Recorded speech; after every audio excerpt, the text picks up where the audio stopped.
Hello! It is right around the 35th anniversary of one of my favorite movies, Back to the Future. And so we're going to read the kids' book version of Back to the Future. I love this book. This is Marty McFly.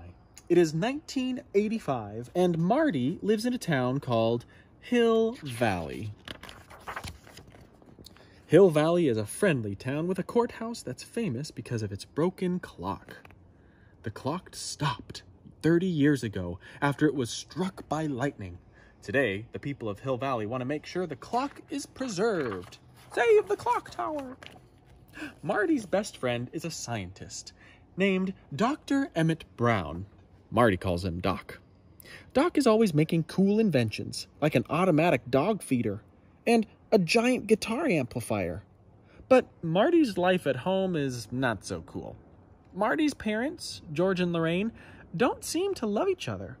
His brother Dave and his sister Linda are always arguing. And George has a mean boss named Biff Tannen. Biff is a bully. He always pushes George around and makes him do extra work. Marty wishes his father would stand up to Biff, but George doesn't have the courage. One night, Doc reveals his newest invention to Marty.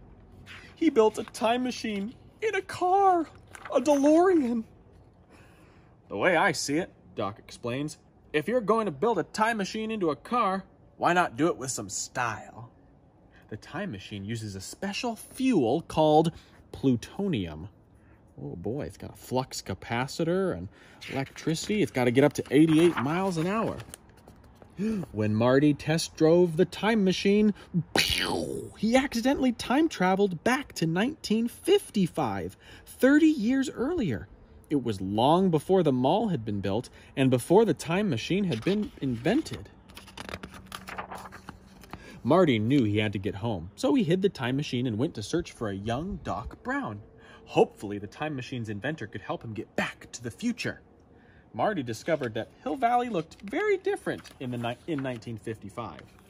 The cars looked different, the clothes looked different, but the clock was working fine because it was still 1 week before the lightning bolt would strike it. Before Marty could find young Doc Brown, he found his parents at a soda shop. In 1955, George and Lorraine were teenagers, just like Marty. And that bully, Biff, was still pushing poor George around and making him do his homework. Marty defended George and accidentally interfered with his parents' romance. Now Lorraine liked Marty because he stood up to Biff. This was a problem. If George and Lorraine didn't fall in love and marry, how could they ever have kids? Marty looked at a photo of himself with his brother and sister. Dave and Linda were starting to disappear, as if they'd never been born. Marty located the house of young Doc Brown and introduced himself. My name is Marty, and I'm from the future. I came here in a time machine that you invented, and now I need 1.21 gigawatts of electricity to get back to the year 1985. Doc didn't believe him. So Marty took Doc to the time machine, but Doc had bad news. There's no plutonium in 1955, and only a bolt of lightning can generate that kind of power. Unfortunately, we never know where or when those will strike. Marty told Doc the story of the clock tower. The lightning bolt would strike in just a few days. Doc quickly put together a plan. If we can harness the energy from the lightning, we can send you back to the future. A wire is stretched from the clock tower down to the street. Lightning strikes the clock tower at exactly 10:04 p.m. 1.21 gigawatts of electricity traveled down the wire. The car travels at 88 miles an hour, and a hook touches the wire and sends electricity straight into the flux capacitor.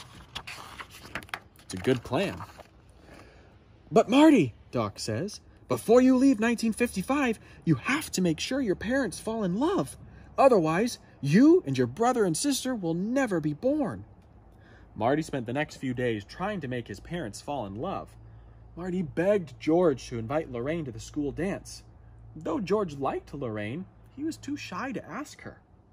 Marty checked the photo again and saw that he was starting to fade away too. He had to do something. Marty remembered that his father liked science fiction, so that night, Marty sneaked into George's bedroom dressed like an alien. "I am Darth Vader from planet Vulcan," Marty said. "If you don't invite Lorraine to the school dance, I will melt your brain." The trick worked. George found the courage to speak to Lorraine. But Marty knew he'd also have to teach George to find the courage to stand up for himself. Things worked out perfectly. George liked Lorraine so much that he stood up for her to protect her from mean Biff. And that night, George and Lorraine danced, kissed, and fell in love. Marty's plan worked. And just in time, too, because that very night, lightning was going to strike the clock tower. Doc put his plan into motion. He attached a giant wire to the clock, and while Marty raced down the street, speeding up to 88 miles an hour. But then a tree fell on the wire, snapping it. Great Scott! Doc raced down to fix the cable before the clock struck 10:04. Doc connected the cables just as Marty drove under them, and lightning struck the clock tower.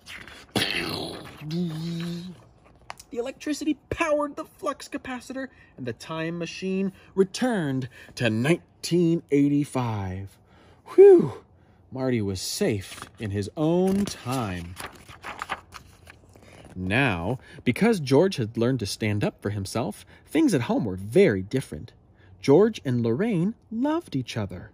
His brother Dave and his sister Linda didn't argue anymore. And Biff never bullied George again. In fact, now Biff worked for George. I'm almost finished waxing your car, Mr. McFly." George even published a science fiction novel. It was based on a dream he had when he was just a teenager. At least, George thought it was a dream. From that day on, Marty and Doc had many more exciting adventures in the past, the present, and the future. I hope you love that story as much as I do. If you want, ask your dad about it and maybe watch it this weekend. Have a good day.